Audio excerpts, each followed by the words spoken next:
Hello everyone, welcome to my channel Abha English classes.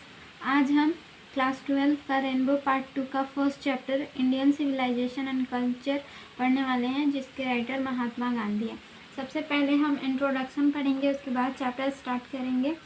So start the introduction. Mohandas Karamchand Gandhi 1869 to 1948, popularly known as Bapu or the father of the nation, was more a spiritual leader than a politician। तो जो मोहनदास करमचंद गांधी थे, वे लोगों के बीच में बापू और राष्ट्रपिता के नाम से फेमस हो गए हैं, लोकप्रिय हो गए हैं। और वे एक पॉलिटिशियन से ज़्यादा एक स्पिरिचुअल लीडर है, मतलब एक राजनेता से ज़्यादा एक आध्यात्मिक नेता है। He successfully use truth and non violence as the chief weapons against the British rule in India. ठीक है, उन्होंने भारत में सत्य और अहिंसा को एक मुख्य हथियार के रूप में ब्रिटिश रूल के खिलाफ यूज़ किया। ठीक है, and helped India gain independence, और भारत को आज़ादी दिलाने में मदद की। From 1915 till 1948 he completely dominated Indian politics. ठीक है, वे 1915 से 1948 तक पूरी तरीके से अपने आप को भारतीय राजनीति में समर्पित कर दिए थे। He died at the hands of a fanatic on 30 जनवरी 1948। ठीक है, वे एक, यहाँ पे फैनेटिक का मतलब होता है कट्टर। ठीक है, कट्टर सोच वाले व्यक्ति के हाथों मारे गए ऑन 30 जनवरी 1948, यानी 30 जनवरी 1948 को। His autobiography, My Experiment with Truth, and the numerous articles that he wrote for Young India, and the speeches that he delivered on different occasions।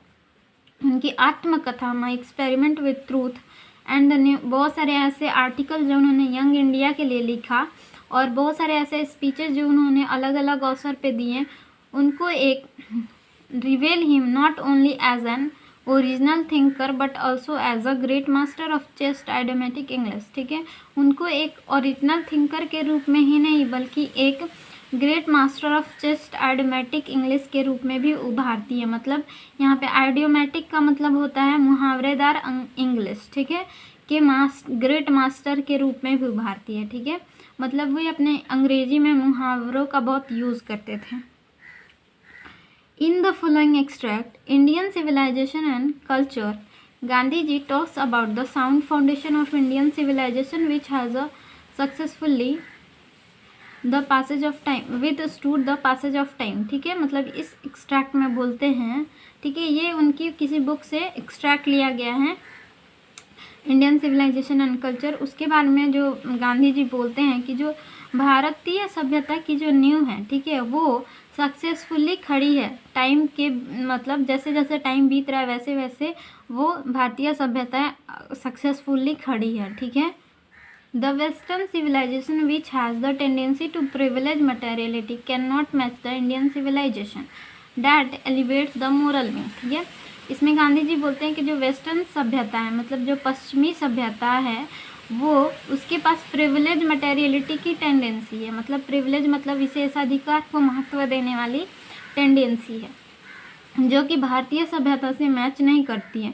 क्योंकि जो भारतीय सभ्यता है वो मोरल बिंग को एलिवेट करती है। मोरल बिंग मतलब हो जाता है नैतिकता, मतलब अपना धर्म, अपना कर्म, इन सबको ऊपर उठाती है। अब यहाँ पे कुछ क्वेश्चन है जो कि ओरली करना है। ये बहुत इजी क्वेश्चन है, इसको आप खुद करिए। ठीक है, अब इसके बाद है चैप्टर, यहाँ से स्टार्ट होता है। I believe that the civilization India has evolved is not to be beaten in the world। ठीक है, गांधी जी बोलते हैं कि मुझे विश्वास है कि जो भारत में जो सभ्यता है वो दुनिया में कोई उसको बीट नहीं कर सकता, मतलब उसको कोई पीछे नहीं कर सकता, उसको हरा नहीं सकता है। Nothing can equal the seed sown by our ancestor. ठीक है, कुछ भी हमारे जो पूर्वजों ने जो बीज बोया उसके बराबर कुछ भी नहीं है। मतलब एंसेस्टर मतलब हो जाता है पूर्वज। ठीक है, रोम वेंट, यहाँ पे वेंट जो है ये गो का वर्ब टू है, यानी जो रोम के जो लोग हैं वे गए। ग्रीस शेयर द, और जो ग्रीस है वो क्या शेयर किया,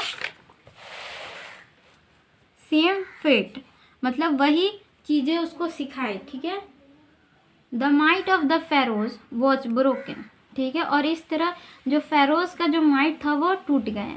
मतलब ये यहाँ पे है कि फेरोज का मतलब होता है कि जो ग्रीक पे जो राजा राज करते थे उनको राजा ने इनको फेरोज बोला जाता था। जापान हैज़ बिकम वेस्टर्नाइज्ड, जो जापान है वह वेस्टर्नाइज हो गया, मतलब पश्चिमी सभ्यता को अपना लिया। Of China nothing can be said, और चाइना के बारे में कुछ नहीं कहा जा सकता। But India is still somehow और अदर, ठीक है, sound at the foundation. But जो इंडिया है अपनी सभ्यता के साथ अभी भी वैसा ही है जैसे कि वो न्यू, मतलब उसका जब नया नया उसकी नींव पड़ी थी तब था, ठीक है। यानी अपनी सभ्यता को अभी तक उतना ही मजबूती से अपनाए हुए हैं। The people of Europe learn their lesson from the writing of the man of Greece, ठीक है। जो यहाँ पे जो रोम के जो लोग हैं, सॉरी यूरोप के जो लोग हैं, वो अपना लेसन जो ग्रीस के जो लोगों ने जो लिखा है उनसे सीखते हैं। और Rome which exist no longer in the their former glory, और जो रोम है वो ज़्यादा देर तक टिक नहीं पाया अपने फॉर्मल ग्लोरी में, ठीक है। मतलब अपनी फॉर्मल जो उसकी जो सभ्यता थी, मतलब मूल सभ्यता उसकी थी, उसमें वो ज़्यादा दिन तक टिक नहीं पाया, मतलब वो किसी किसी का सभ्यता अपना लिया। In trying to learn from them the Europeans imagine that they will avoid the mistake of Greece and Rome, ठीक है। और जो यूरोप के जो लोग हैं जो कि ग्रीक के जो लोगों ने जो लिखे है उनसे सीख रहे हैं, वो ये सोचते हैं, ये इमेजिन करते हैं कि वो मिस्टेक नहीं करेंगे जो ग्रीस और रोम के लोगों ने की है। Such is their pitiable condition, और ये उनकी दयनीय स्थिति है, ठीक है। ऐसा वो सोचते हैं कि वो दूसरे से सीखेंगे और ये अपना मतलब अपना भी फॉर्मल ये सिविलाइजेशन बनाए रखेंगे, ये उनकी पिटिएबल कंडीशन है। अब नेक्स्ट एक्सचेंजा है, in the mist of all this Indian remain immovable and that is her glory, ठीक है।